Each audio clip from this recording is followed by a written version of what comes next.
We did it, friends. At long last, we've reached the end of 2024. This video is a bit atypical for this channel. Usually for Memory Card Manuscript, I make short video essays about games from the past. But if you know me from Into the Aether, you know I love participating in the GOTY tradition with a good old-fashioned list. So that's what I'll be doing this episode, with a small twist. I'll be sharing my top 5 favorite games that came out in 2024, and I'll also be sharing my 5 favorite games that I played for the first time in 2024.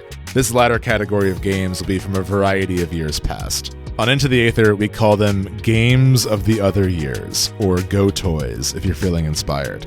So let's cut right to it. Here are my 5 favorite games from 2024 and before.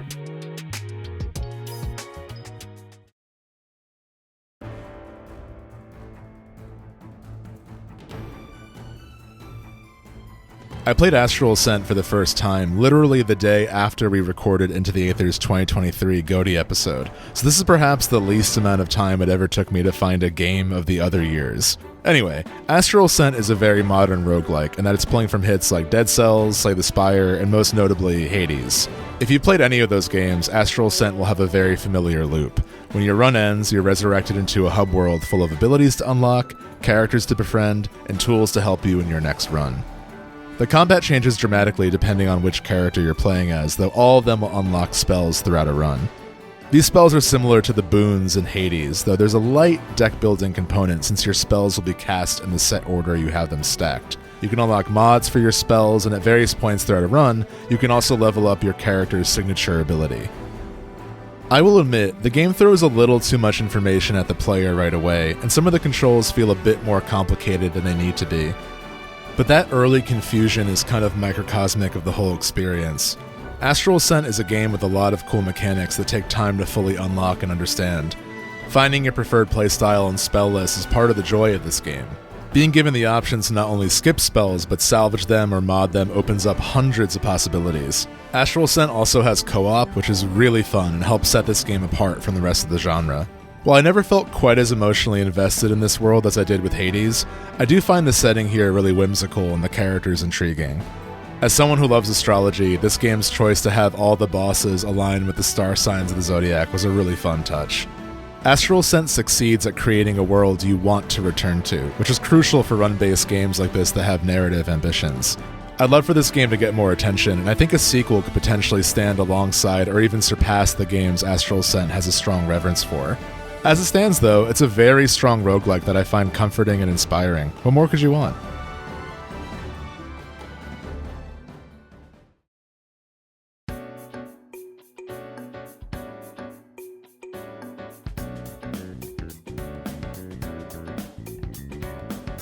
There are 4 versions of Persona 3.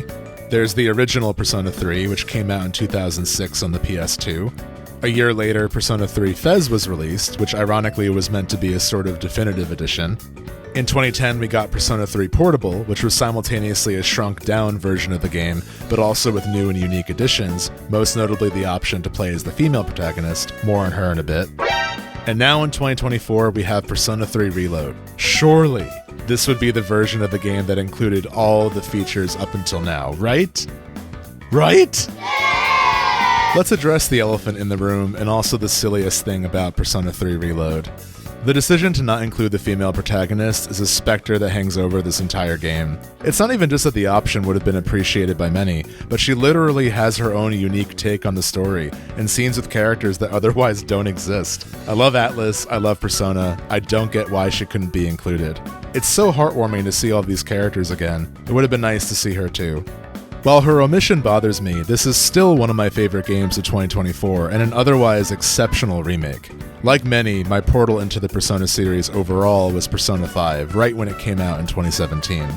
I loved it so much, after rolling credits, I immediately picked up 4 and 3 Fez for my somehow still working PS2. I finished 4 immediately after 5, and then I started 3. Going backwards is a little tough with Persona, and 3 stands out as the least inviting for many reasons. I was also getting a little burnt out on the series overall, playing them back-to-back like that, so Fez was shelved for literal years.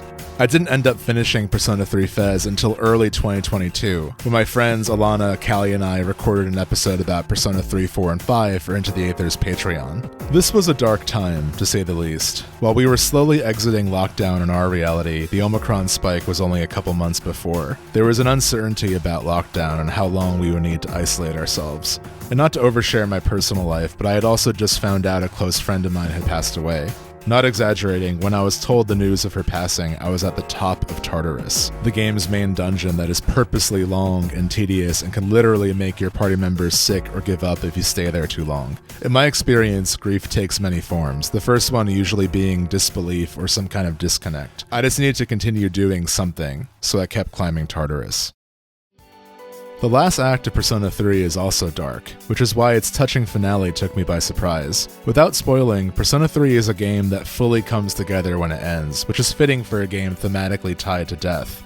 On one hand, this could have been the worst possible game to play at the time of my life that I did, but the ending genuinely helped me. It gave me a vocabulary and a perspective on death and grief that I don't think I would have arrived to on my own. And I know I'm not alone in this feeling. Persona 3 has a very passionate fan base, and I think a lot of people have been helped by the game in similar ways. Reload is very faithful to the original story of Persona 3, so for that reason alone, I am grateful it exists and that more people can experience this game more easily. Mechanically, it's also just way more fun, and this is probably the version I would recommend to most people. They do sand off a lot of the edges though, in ways that make me slightly prefer elements and moments of the older versions of 3. Tartarus, for example, can be climbed infinitely at basically no penalty, and overall the tone of the game is a bit peppier. While those changes all mostly work for me and help Reload feel like a fresh experience, I do think one of the strengths of the original game is that the characters felt a bit more like actual awkward teenagers who had to make an active effort to meaningfully connect. But despite those nitpicks, this is still Persona 3. A game that believes even if we end our lives with regrets, we've experienced a plethora of precious moments with friends that far outweigh anything else in importance. Perhaps then it's fitting that we have 4 versions of 3 that are all uniquely and beautifully incomplete.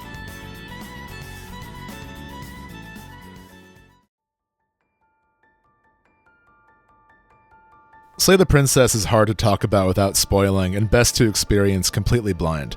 So all I'll say at the top here is, if you like cosmic horror meshed with dark comedy and or choice-driven visual novels, definitely give this game a shot. I played it in one sitting and was fully gripped the whole time. If that's all you want to know before you play it for yourself, feel free to skip to the next game on the list here. Otherwise, we'll keep chatting. There's a lot to love about Slay the Princess. The strong writing, the great vocal performances, the beautifully unnerving hand-drawn animations, but the quality that stands out the most to me is the game's seemingly infinite amount of possibilities. Slay the Princess begins with the player character in the woods, and the narrator explains to us that we must slay the princess or the world will end. The next screen is basically any and every question you could possibly think of asking. Why is this our job? What counts as the world? And who is the narrator? And most importantly, who is this princess? Should we trust her more than the narrator? Can we even trust ourselves anymore? I won't spoil the plot of Slay the Princess, but much like the Steam store page does, I will reveal that it is structured like a time loop game. Each run, you'll approach the cabin, decide whether or not to arm yourself, talk to the princess, and ultimately choose what you think is the right decision. Depending on how that run goes, you'll find yourself waking up in the woods again, but things might be a little different. And the princess herself might also be a little different. It may seem like the game is giving you a binary choice of killing the princess or not, but secretly the game is keeping tabs on so many other elements. Did you go right in and slay the princess, no questions asked? Did you try to reason with her? Did you change your mind halfway through? Did you look in the mirror? Like I said before, I found this game impossible to put down at a certain point. I do think the plot can go off the rails in moments, and there were some revelations towards the end I didn't find quite as successful as the earlier moments of the game, but what ties the whole thing together is the ebbing and flowing of trust. This game kept me guessing the whole time, and I never felt fully confident I was doing the right thing. And in a game all about choices, that nervous feeling of making the best out of a bad situation is often the gold standard for this type of experience.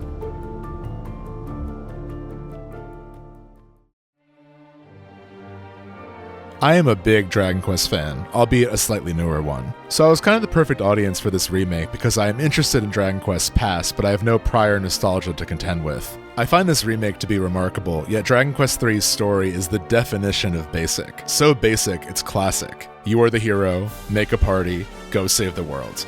My interest in games is usually rooted in narrative design, yet somehow I can't help but admire the simplicity here. This is the game that made this type of story familiar, after all. It speaks to the confidence of Dragon Quest III that we're basically given no story and no major incentive other than go out and have fun, and the game knows we're going to.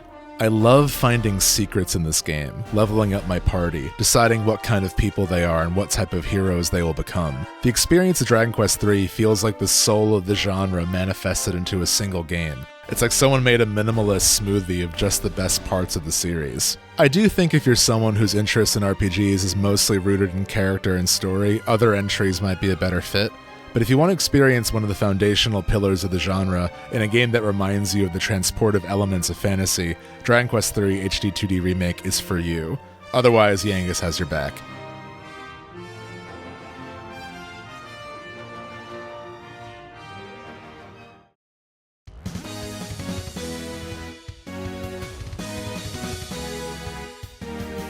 As you can probably infer given the existence of GOTOY, Brendan and I like to make up new names for things on Into the Aether. Perhaps most successfully, as alternatives for Metroidvania and Shmup, we've coined Gate Punk and Sky Ballet. And I'm here to tell you, Zero Ranger is the definitive Sky Ballet experience. This genre, whether you call it Sky Ballet or Shmup, is one I've always wanted to get into but struggled to find the right entry point. I couldn't get past the second level of Ikaruga, and a lot of other games like this feel like they're designed to eat quarters first and foremost. Zero Ranger immediately becomes a great entry point by virtue of its live system. Basically, as you play, you slowly unlock more and more lives, so it becomes easier to get farther into the game. By virtue of playing more, you'll slowly get better, and it feels like you're getting better faster since the game is rewarding you for not giving up. The aesthetic and the music of this game also kept me hooked. It's a testament to how much you can accomplish with two colors and retro mechanics. There's also some kind of meta story happening in the background that provides some intrigue. I can't confidently say I fully understand what the story is about, but it all works to set a mysterious tone that kept me playing well after my millionth death. I definitely recommend this game if you're also curious about this genre, or if you're an established fan just looking for something different. May we all attain enlightenment.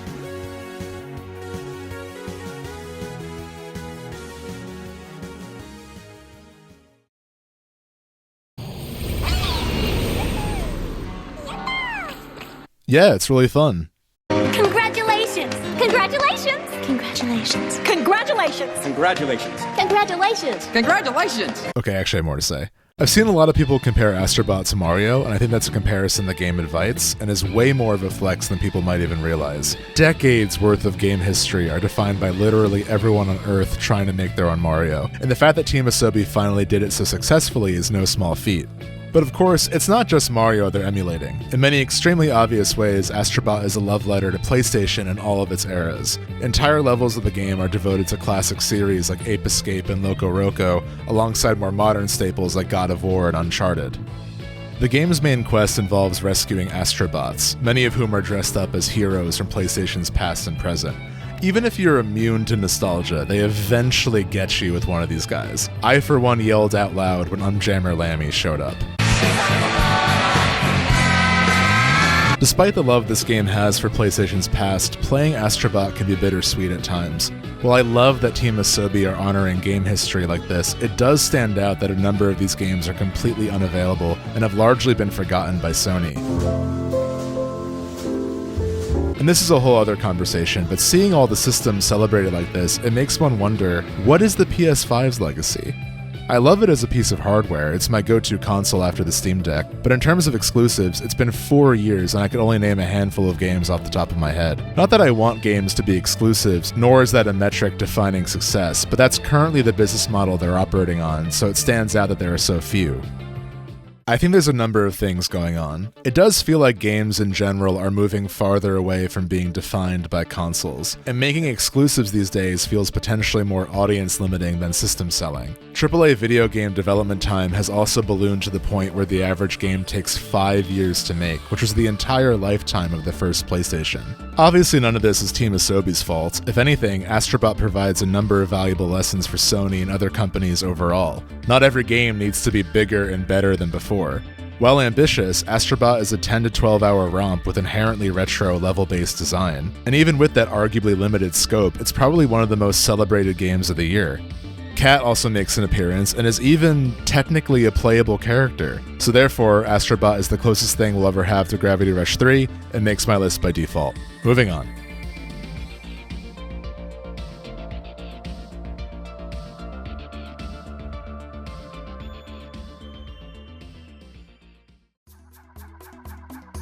There is genuinely nothing more chilling than the diary Olimar keeps while he learns more and more about Pikmin and the ways he can make them die for him. Despite being a GameCube kid, I completely missed Pikmin as a series and played both 1 and 2 for the first time this year, partially for Into the Aether's GameCube episode, and also because I've always wanted to learn more about this series. What can I say? The hype is real. Nintendo basically never misses with their mainline series.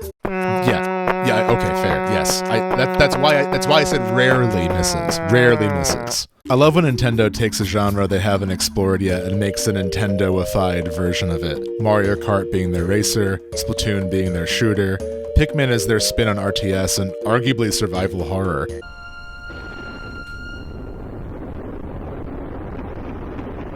Oh my god, what? No, we left one behind!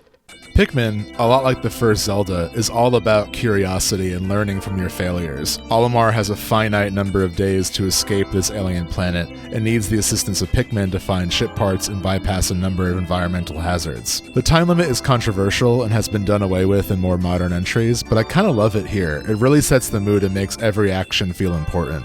Pikmin as a series also feels like Miyamoto's baby, and I can see now why he's stuck with the series even when it hasn't achieved the same heights as Mario or Zelda. I'm excited to play 4, by the way. I think the noseless dog is really cute.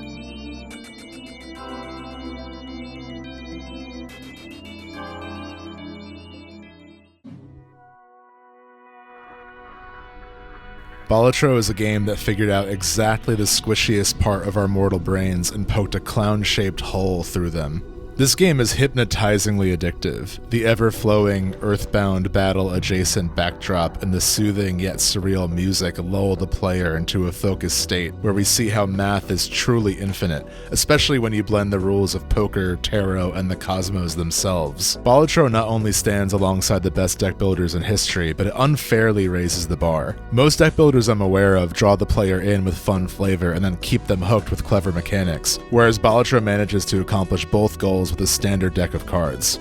Of course, more flavor comes through with the Jokers, which each forecast a way for the player to break the rules in their favor. Play enough runs of Balatro and you'll realize that the best hand is up to you. This is another game that simply speaks for itself and is slightly hard to describe, although chances are if you're watching this, you've already played it. You might even be playing it while watching this in the background. My only caveat with recommending this is it will consume and possibly destroy your life. Consider yourself warned.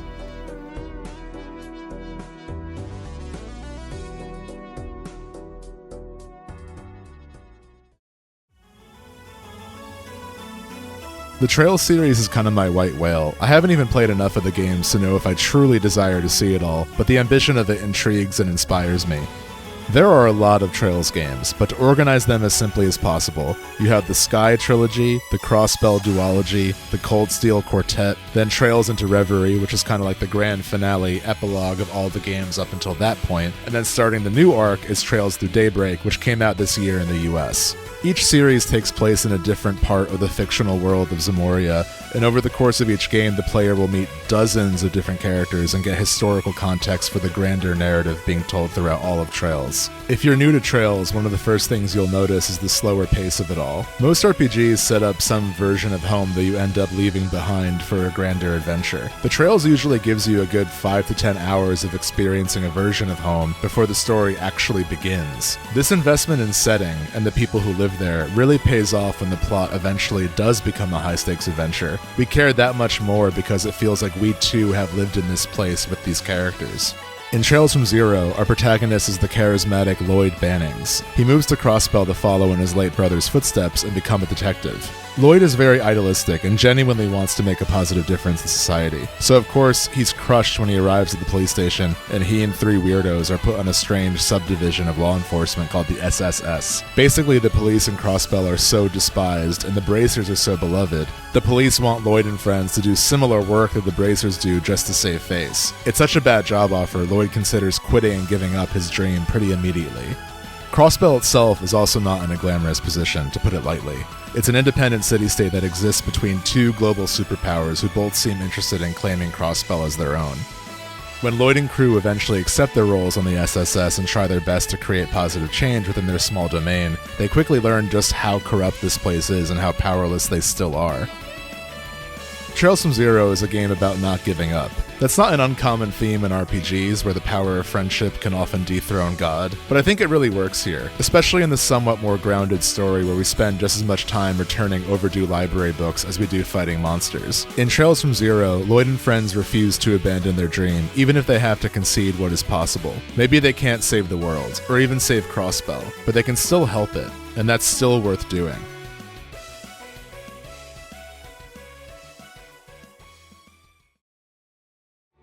Ah yes, a good old fantasy RPG to fall into during a stressful time. It's about a world plagued with hatred and bigotry during an election between one party that wants to preserve the status quo and another that wants to destroy everything. A perfect way to keep my mind off of things. Your kingdom will perish alongside you. Metaphor is the latest RPG from Atlas, best known for blessing the world with the Persona series, and despite being a new IP, Metaphor shares an almost identical skeleton to Persona, in that it's a dungeon crawler with life sim elements. The biggest difference is that Persona is usually a coming-of-age narrative set in a high school, whereas Metaphor is explicitly a high fantasy game. Yet while Metaphor lacks the dual worlds of Persona, it opens with a recognition that we, the player, are experiencing a work of fantasy. And so the first question becomes, what is the worth of fantasy when we know it's fiction? Without spoiling the truly wonderful plot, Metaphor's thesis is that fantasy can be more than just an escape. It can be a tool to spark our imagination and help us realize a better reality is possible. While the world of Metaphor is beautiful, it is deeply troubled and people are yearning for change. The main framing device is that, due to some clever magic, the late king has declared whoever most people wish to be ruler in their heart of hearts will be declared the new king. And so most of the game is a road trip, traveling around the land and doing what it takes to improve your popularity to potentially claim the crown yourself. There's a lot more going on than just that, but that's all I feel comfortable sharing in this relatively spoiler-free video. What I can publicly declare is that I feel pretty strongly this is the best game Atlas has ever made. Mechanically, Metaphor is the best of. Its battle system feels like a hybrid of Persona and Shin Megami Tensei, and the dungeon design pulls from the beloved Etrian Odyssey. The new archetype system is a great balance of streamlining Persona fusion, but still rewarding player creativity by allowing moves to transfer between archetypes. And most crucially, I think Metaphor proves that the Persona template can work in a different setting and genre. Spending free time on a park bench with Gallica or cooking with Stroll on the Gauntlet Runner felt just as emotionally grounded as any S-Link or Confidant scene in Persona. Look, I know I'm smitten and it's still relatively new, but I can't help but feel like this is also a new gold standard for RPGs. I genuinely loved the entire Metaphor cast, and there were even characters outside of the main party who completely stole the show. There's a point towards the end of Persona 3, 4, and 5 where the game lets you say goodbye to all the friends you've made, and it's always brutal. I've also heard from many real-life friends that after finishing a Persona game, they felt a void of sorts and needed to find something else to make them feel whole again. In Metaphor, by the time you have the full cast, the game is nearing its finale. They tease you with a couple moments of everyone together, but then, not so subtly, the game asks you to keep this experience in your heart. So while Persona ends with a goodbye, Metaphor ends with a connection. I truly don't think I will ever stop thinking about this cast or this story or this world. There are these brief moments in the game when you're traveling and the group will stop at some type of natural marvel and reflect on it. To them, it's just a break, and they usually end up equating the sight to something about their immediate problems. But to us, the sight is so breathtaking, it's almost frustrating the party isn't more in awe of it. And it dawned on me that we do the same thing in our reality. Our problems, big and small, are so all-consuming, we too quickly forget the beauty around us, and that despite everything, there is still some good in the world worth fighting for. If nothing else, I love Metaphor for reminding me of that.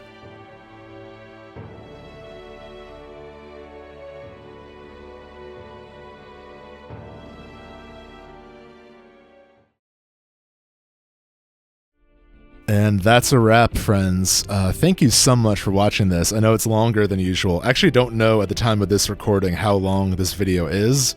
I assume probably like a half hour, but could be longer. We'll find out. But thank you. This is fun to make, fun to write, fun to record, fun to edit.